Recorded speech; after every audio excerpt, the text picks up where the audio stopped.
ನಾಯಕತ್ವದ ಕುರಿತು ಸಿಎಂ ಸಿದ್ದರಾಮಯ್ಯ ಪುತ್ರ ಯತೀಂದ್ರ ನೀಡಿರುವ ಹೇಳಿಕೆ ಇದೀಗ ಸಂಚಲನ ಸೃಷ್ಟಿಸಿದೆ. ಯತೀಂದ್ರ ಹೇಳಿಕೆ ಬಗ್ಗೆ ಗೃಹ ಸಚಿವ ಪರಮೇಶ್ವರ್ ಪ್ರತಿಕ್ರಿಯೆ ನೀಡಿದ್ದಾರೆ. ಅವರು ಸೈದ್ಧಾಂತಿಕವಾಗಿ ಮಾತನಾಡಿದ್ದಾರೆ. 2028ಕ್ಕೆ ಸತೀಶ್ ಜಾರಕಿಹೊಳಿ ಸಿಎಂ ಆಕಾಂಕ್ಷಿ ಎಂದಿದ್ದಾರೆ.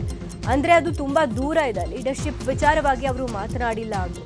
ಇನ್ನು ಇದೇ ವಿಚಾರವಾಗಿ ಸಚಿವ Priyank Kharge, MB Patil, DCM DK Shivakumar ಕೂಡ ಪ್ರತಿಕ್ರಿಯೆ ನೀಡಿದರು.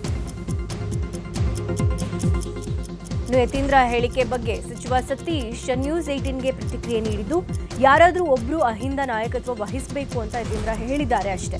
ಅಹಿಂದ ನಾಯಕತ್ವ ಹಸ್ತಾಂತರ ಮಾಡಲು ಆಗಲ್ಲ. ಬಹಳಷ್ಟು ಜನ ಸಿಎಂ ಸಚಿವರಾದರೂ ಯಾರನ್ನೂ ಅಹಿಂದ ನಾಯಕ ಒಪ್ಪಿಲ್ಲ. ಅಂತಿಮವಾಗಿ ಹೈಕಮಾಂಡ್ ಈ ಬಗ್ಗೆ ತೀರ್ಮಾನ ಮಾಡಬೇಕು ಅಂತ ಸತೀಶ್ ಜಾರಕಿಹೊಳಿ ತಿಳಿಸಿದರು.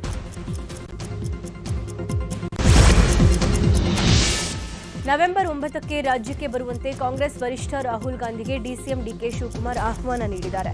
ನವೆಂಬರ್ ಕ್ರಾಂತಿ ಅಧಿಕಾರಿ ಹಂಚಿಕೆ, ಸಂಪುಟ ಪುನರ್ರಚನೆ ಚರ್ಚೆ ಬೆನ್ನಲ್ಲೇ ರಾಹುಲ್ ಗಾಂಧಿಗೆ ಆಹ್ವಾನ ನೀಡಲಾಗಿದೆ.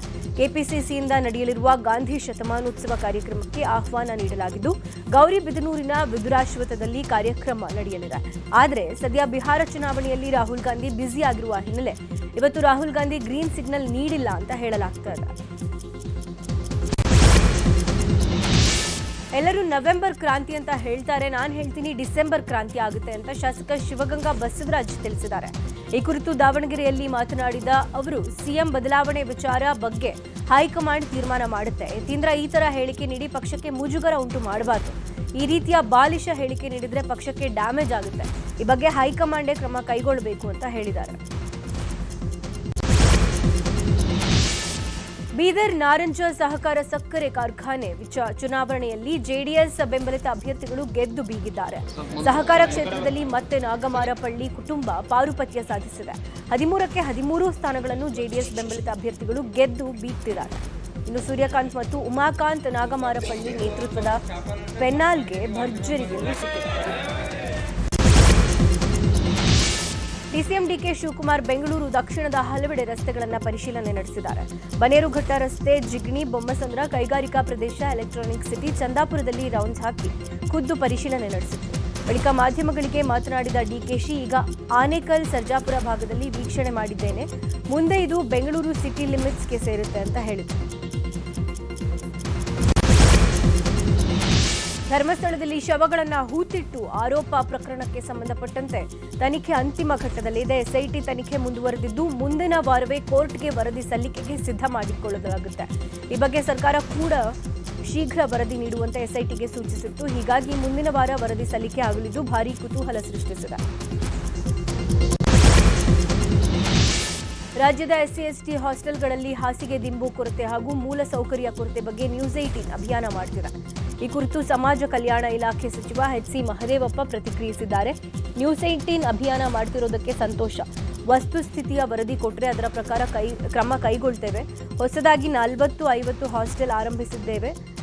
ಸ್ವಂತ ಕಟ್ಟಡದಲ್ಲಿ ಹಾಸ್ಟೆಲ್ ಇರಬೇಕು ಅನ್ನೋದು ನಿರ್ಣಯ ಮಾಡಿದ್ದೇವೆ. ಹಾಸಿಗೆ ದಿಂಬಿನ ಕೊರತೆ 8 ಕಡೆ ಇದೆ. ವ್ಯವಸ್ಥೆ ಸರಿಪಡಿಸೋದಕ್ಕೆ ಜಿಲ್ಲಾಧಿಕಾರಿಗಳಿಗೆ ಸೂಚನೆ ಕೊಟ್ಟಿದ್ದೇನೆ ಅಂತ ಹೇಳಿದ್ದಾರೆ. ಬೆಂಗಳೂರಿನ ಮಾದನಾಯಕನಹಳ್ಳಿಯಲ್ಲಿ ನಡೆದ ಗ್ಯಾಂಗ್ ರೇಪ್ ಪ್ರಕರಣದ ತನಿಖೆ ಚುರುಕುಗೊಂಡಿದೆ.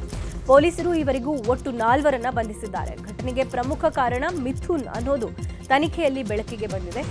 ಎಸಿಪಿ ಜಗದೀಶ್ ನೇತೃತ್ವದಲ್ಲಿ ಆರೋಪಿ ನವೀನ್, ಕಾರ್ತಿಕ್, ಗ್ಲೇನ್ 3 ತೀವ್ರ ವಿಚಾರಣೆ ಮಾಡಲಾಗ್ತಾ ಇದೆ. ಇನ್ನು ಆರೋಪಿ ನವೀನ್ ಮತ್ತು ಕಾರ್ತಿಕ್ ಮೇಲೆ ನೆಲಮಂಗಲ ಗ್ರಾಮಾಂತರ ಠಾಣೆಯಲ್ಲಿ ರಾಬರಿ ಮತ್ತು ಡಕಾಯಿತಿ ಕೇಸ್ಗಳಿವೆ.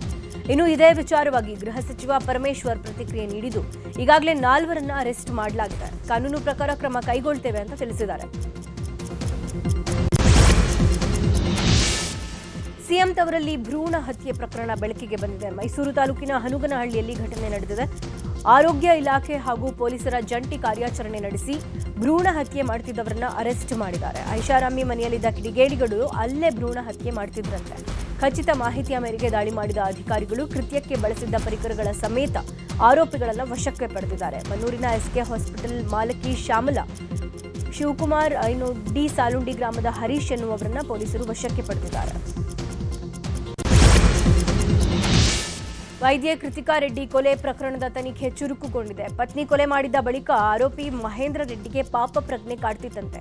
ಹೀಗಾಗಿ ಮಹೇಂದ್ರ ರೆಡ್ಡಿ ಟೆಂಪಲ್ ರನ್ ಮಾಡಿದ್ದಾಗಿ ಪೊಲೀಸರ ವಿಚಾರಣೆಯಿಂದ ಬೆಳಕಿಗೆ ಬಂದಿದೆ. ಪತ್ನಿ ಸಾವಿನಿಂದ ಆತಂಕಗೊಂಡಿದ್ದ ಮಹೇಂದ್ರ ರೆಡ್ಡಿ 6 ತಿಂಗಳುಗಳ ಕಾಲ ಸುಮಾರು 15ಕ್ಕೂ ಹೆಚ್ಚು ದೇವಸ್ಥಾನಗಳನ್ನು ಸುತ್ತಿದ್ದೇನೆ ಅಂತ ವಿಚಾರಣೆ ವೇಳೆ ಬಾಯ್ಬಿಟ್ಟಿದ್ದಾರೆ.